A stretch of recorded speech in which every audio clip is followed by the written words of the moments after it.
नमस्कार मित्रों, आज बात करेंगे कि आप जब मकान बनाते हैं उससे पहले आप मिट्टी की जांच के लिए पंडित जी के पास ले जाते हैं और पंडित जी से जांच करा करके आप अपने मकान को निर्धारित करते हैं, जमीन को निर्धारित करते हैं कि वहाँ पे मकान बनाए या नहीं बनाए, उस जमीन को खरीदें या नहीं खरीदें। इस पर चर्चा करेंगे और यह बात जो है पंडितों के लिए भी बहुत उपयोगी सिद्ध होगी। मैं हूं भाग्य से डॉक्टर रमेश कांडपाल।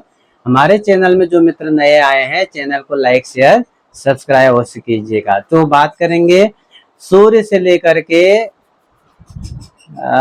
राहु केतु तक के जो ग्रह हैं उन पर चर्चा करेंगे और काली और सफेद मिट्टी, लाल मिट्टी, भूरी मिट्टी, इस पर चर्चा करेंगे।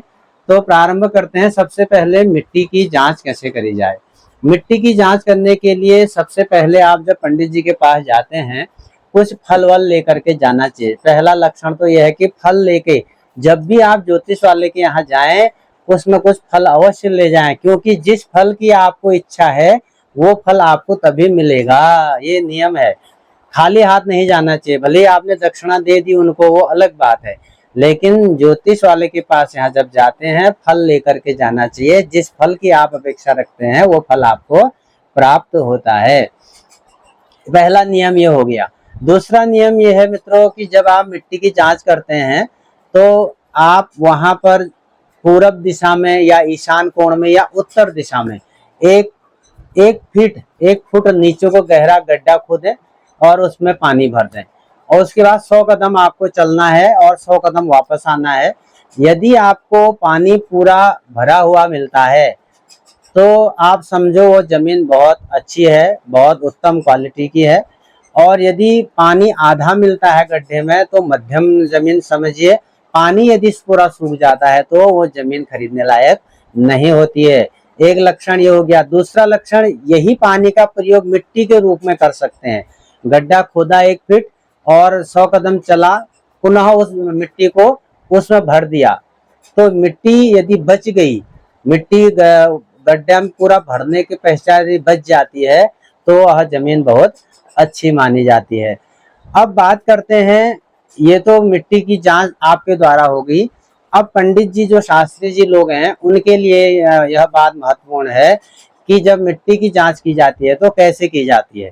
तो यहाँ पर आप जब जाते हैं पंडित जी के पास, उस समय तात्कालिक लग्न कुंडली बनाई जाती है और जब लग्न कुंडली बनाई जाती है तो उसमें आपको तात्कालिक ग्रह भी रखने होते हैं।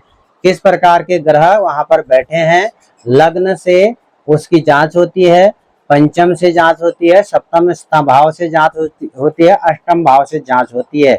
और इनमें शुभ ग्रह अशुभ ग्रह की जांच करके जिस प्रकार का फल आप वहां बताते हैं उसी प्रकार का फल यहाँ पर भी जांचना चाहिए।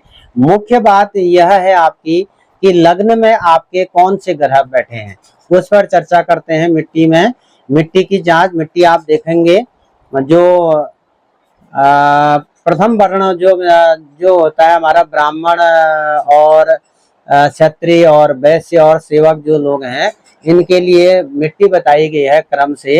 जो सफेद मिट्टी होती है, कुछ गेहुआ रंग की जो मिट्टी होती है वह अच्छी मानी जाती है ब्राह्मण वर्ग के लिए। कुछ लाल रंग की जो मिट्टी मानी जाती है और वह आपका जो कुछ भूरापन लिए हुए वह क्षत्रिय वर्ग के लिए अच्छी मानी जाती है और कुछ पीलेपन लिए हुए होती है और वह वैश्य वर्ण के लिए अच्छी मानी जाती है। कुछ कालापन लिए होता है वह शैव वर्ण के लिए अच्छा माना जाता है। अब लग्न कुंडली आपने बना ली और लग्न में आपका यदि लग्न और लग्नेश दो को देखेंगे, यदि आपका वहां पर सूर्य बैठे हैं तो समझिए वहां पर फल आपका क्यों होगा, क्या होगा।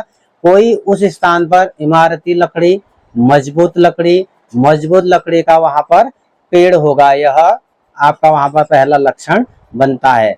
दूसरा लक्षण क्या बनेगा, यदि वहां पर लग्न लग्नेश में कोई चंद्रमा बैठा हो तो वहां पर कोई रस युक्त पेड़ होना चाहिए, दूध युक्त पेड़ होना चाहिए और जिसके भीतर जल हो, जैसे नारियल, रबड़, बट इत्यादि का पेड़ वहां पर होना चाहिए। ऐसा फल आप यहाँ बैठ के करेंगे तो इससे उस मिट्टी की जांच यहाँ पर हो जाएगी।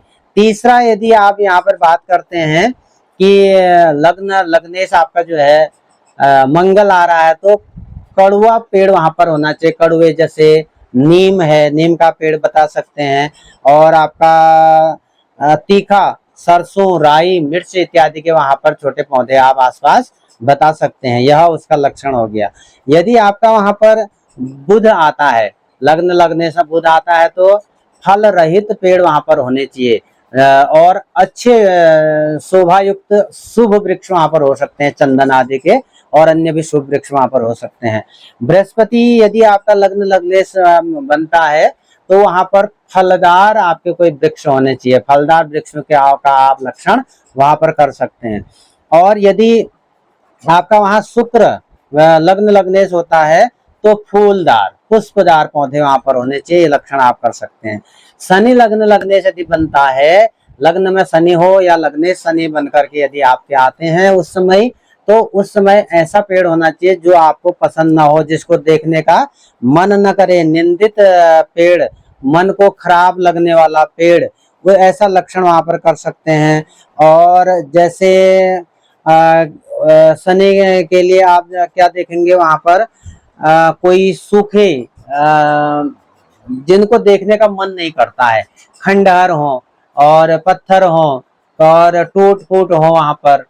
और यही फल राहु का और यही फल केतु का। दूसरा, लग्न लग्नेश राहु केतु हो, तो ये राहु केतु जिसके साथ बैठे हों, जिस ग्रह की राशि में बैठे हों, जिस ग्रह के स्वामी के साथ बैठे हों, अथवा जिस ग्रह के साथ बैठे हों, उस ग्रह का फल भी उसमें घटित हो जाएगा। इस प्रकार आप मिट्टी का लक्षण वहां पर कर सकते हैं। अब ये तो आपने अपने आए हुए जो भक्त हैं उनको तो बता दिया कि ये ऐसा ऐसा लक्षण है, लेकिन इनका फल क्या होगा मित्रों।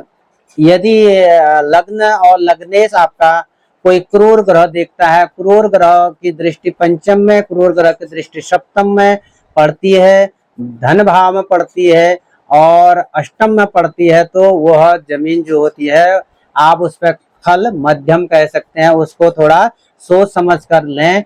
यह जो आपके स्वास्थ्य के लिए, पत्नी के स्वास्थ्य के लिए, आयु के लिए जो होती है दिक्कत करने वाला होता है।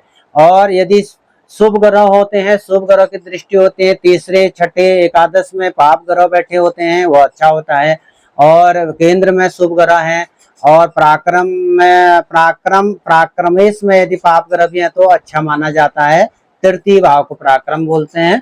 और इस प्रकार आप क्रूर ग्रह शुभ स्थान को देख रहे हैं, अच्छे स्थान को देख रहे हैं, क्रूर ग्रह अच्छे स्थान पर बैठे हैं, तो वह जमीन का फल आप कहेंगे कि यह लेने लायक नहीं है। इसी प्रकार का फल आपको शुभ ग्रह और क्रूर ग्रह के अनुसार आपको बताना होगा, जिससे एक बात, एक कुंडली वाली बात स्थापित हो जाती है। दूसरा, जो प्रारंभ में मैंने बताया कि मिट्टी की जांच जो स्वयं यजमान करेगा उससे जांच हो सकती है। इसी तरह वीडियो देखने के लिए लाइक से सब्सक्राइब करें। मैं हूं बागेश्वर से डॉक्टर रमेश कांडपाल। धन्यवाद, नमस्कार।